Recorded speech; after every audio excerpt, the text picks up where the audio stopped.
दोस्तों, एक बार फिर से आपके अपने चैनल शुद्ध वचन में स्वागत है। दोस्तों, आज हम लोग इस वीडियो में सोमवार व्रत कथा सुनेंगे। अगर आप भी भोले बाबा के भक्त हैं तो कमेंट में हर हर महादेव जरूर लिखें और चैनल को सब्सक्राइब कर ले। दोस्तों, किसी नगर में एक धनी व्यापारी रहता था। दूर दूर तक उसका व्यापार फैला हुआ था। नगर के सभी लोग उस व्यापारी का सम्मान करते थे। इतना सब कुछ संपन्न होने के बाद भी वह व्यापारी बहुत दुखी था, क्योंकि उसका कोई पुत्र नहीं था, जिस कारण अपने मृत्यु के पश्चात व्यापार के उत्तराधिकारी की चिंता उसे हमेशा सताती रहती थी। पुत्र प्राप्ति की इच्छा से व्यापारी प्रत्येक सोमवार भगवान शिव की व्रत पूजा किया करता था और शाम के समय शिव मंदिर में जाकर शिव जी के सामने घी का दीपक जलाया करता था। उसकी भक्ति देखकर मां पार्वती प्रसन्न हो गई और भगवान शिव से उस व्यापारी की मनोकामना पूर्ण करने का निवेदन किया। भगवान शिव बोले, इस संसार में सबको उसके कर्म के अनुसार फल की प्राप्ति होती है। जो प्राणी जैसा कर्म करते हैं उन्हें वैसा ही फल प्राप्त होता है। शिवजी द्वारा समझाने के बावजूद मां पार्वती नहीं मानी और उस व्यापारी की मनोकामना पूर्ति हेतु वे शिवजी से बार बार अनुरोध करती रही। अंततः माता के आग्रह को देखकर भगवान भोलेनाथ को उस व्यापारी को पुत्र प्राप्ति का वरदान देना पड़ा। वरदान देने के पश्चात भोलेनाथ मां पार्वती से बोले, आपके आग्रह पर मैंने पुत्र प्राप्ति का वरदान तो दे दिया, परंतु इसका ये पुत्र 16 वर्ष से अधिक समय तक जीवित नहीं रहेगा। उसी रात भगवान शिव उस व्यापारी के स्वप्न में आए और उसे पुत्र प्राप्ति का वरदान दिया और उसके पुत्र के 16 वर्ष तक जीवित रहने की भी बात बताए। भगवान के वरदान से व्यापारी को खुशी तो हुई, लेकिन पुत्र की अल्पायु की चिंता ने उस खुशी को नष्ट कर दिया। व्यापारी पहले की तरह सोमवार के दिन भगवान शिव का विधिवत व्रत करता रहा। कुछ महीनों के बाद उसके घर एक अति सुंदर बालक ने जन्म लिया और घर में खुशियां ही खुशियां भर गई। बहुत धूमधाम से पुत्र जन्म का समारोह मनाया गया, परंतु व्यापारी को पुत्र जन्म की अधिक खुशी नहीं हुई, क्योंकि उसे पुत्र की अल्प आयु के रहस्य का पता था। जब पुत्र 12 वर्ष का हुआ तो व्यापारी ने उसे उसके मामा के साथ पढ़ने के लिए वाराणसी भेज दिया। लड़का अपने मामा के साथ शिक्षा प्राप्ति हेतु चल दिया।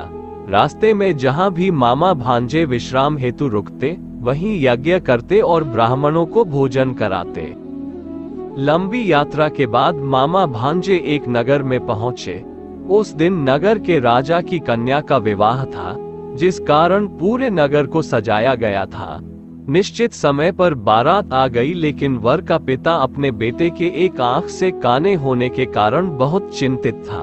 उसे भय था कि इस बात का पता चलने पर कहीं राजा विवाह से इनकार न कर दे, इससे उसकी बदनामी भी होगी। जब वर के पिता ने व्यापारी के पुत्र को देखा तो उसके मस्तिष्क में एक विचार आया। उसने सोचा, क्यों न इस लड़के को दूल्हा बनाकर राजकुमारी से विवाह करा दूं। विवाह के बाद इसको धन देकर विदा कर दूंगा और राजकुमारी को अपने नगर ले जाऊंगा। वर के पिता ने लड़के के मामा से इस संबंध में बात की। मामा ने धन मिलने के लालच में वर के पिता की बात स्वीकार कर ली। लड़के को दूल्हे का वस्त्र पहनाकर राजकुमारी से विवाह कर दिया गया। राजा ने बहुत सारा धन देकर राजकुमारी को विदा किया। शादी के बाद लड़का जब राजकुमारी से साथ लौट रहा था तो वह सच नहीं छिपा सका और उसने राजकुमारी के ओढ़नी पर लिख दिया, राजकुमारी, तुम्हारा विवाह मेरे साथ हुआ था।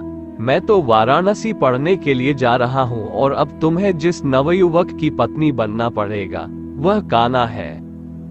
जब राजकुमारी ने अपनी ओढ़नी पर लिखा हुआ पढ़ा तो उसने काने लड़के के साथ जाने से इनकार कर दिया। राजा को जब ये सब बातें पता लगी तो उसने राजकुमारी को महल में ही रख लिया। उधर लड़का अपने मामा के साथ वाराणसी पहुंच गया और गुरुकुल में पढ़ना शुरू कर दिया। जब उसकी आयु 16 वर्ष की हुई तो उसने यज्ञ किया।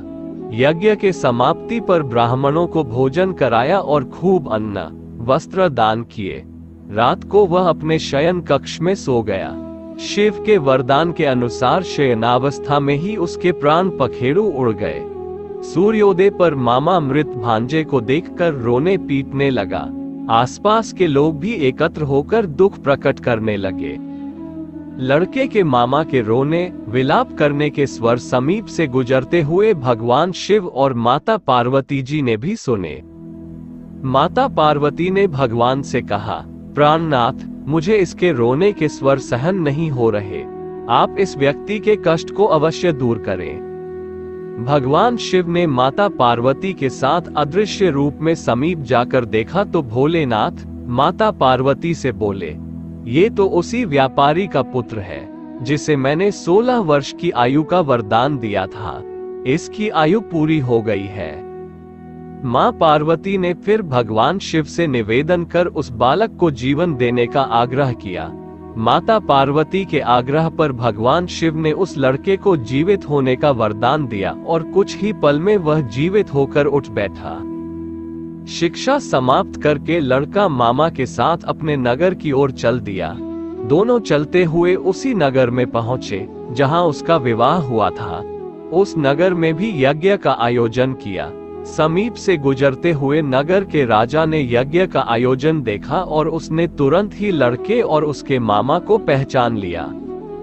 यज्ञ के समाप्त होने पर राजा मामा और लड़के को महल में ले गया और कुछ दिन उन्हें महल में रखकर बहुत साधन, वस्त्र आदि देकर राजकुमारी के साथ विदा कर दिया। इधर भूखे प्यासे रहकर व्यापारी और उसकी पत्नी बेटे की प्रतीक्षा कर रहे थे। उन्होंने प्रतिज्ञा कर रखी थी कि यदि उन्हें अपने बेटे की मृत्यु का समाचार मिला तो दोनों अपने प्राण त्याग देंगे, परंतु जैसे ही उसने बेटे के जीवित वापस लौटने का समाचार सुना तो वह बहुत प्रसन्न हुआ। वह अपनी पत्नी और मित्रों के साथ नगर के द्वार पर पहुंचा। अपने बेटे के विवाह का समाचार सुनकर पुत्रवधू राजकुमारी को देखकर उसकी खुशी का ठिकाना न रहा। उसी रात भगवान शिव ने व्यापारी के स्वप्न में आकर कहा, हे श्रेष्ठी, मैंने तेरे सोमवार के व्रत करने और व्रत कथा सुनने से प्रसन्न होकर तेरे पुत्र को लंबी आयु प्रदान की है। पुत्र की लंबी आयु जानकर व्यापारी बहुत प्रसन्न हुआ।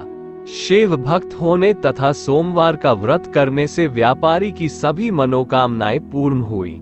इसी प्रकार जो भक्त सोमवार का विधिवत व्रत करते हैं और व्रत कथा सुनते हैं, उनकी सभी इच्छाएं पूरी होती हैं।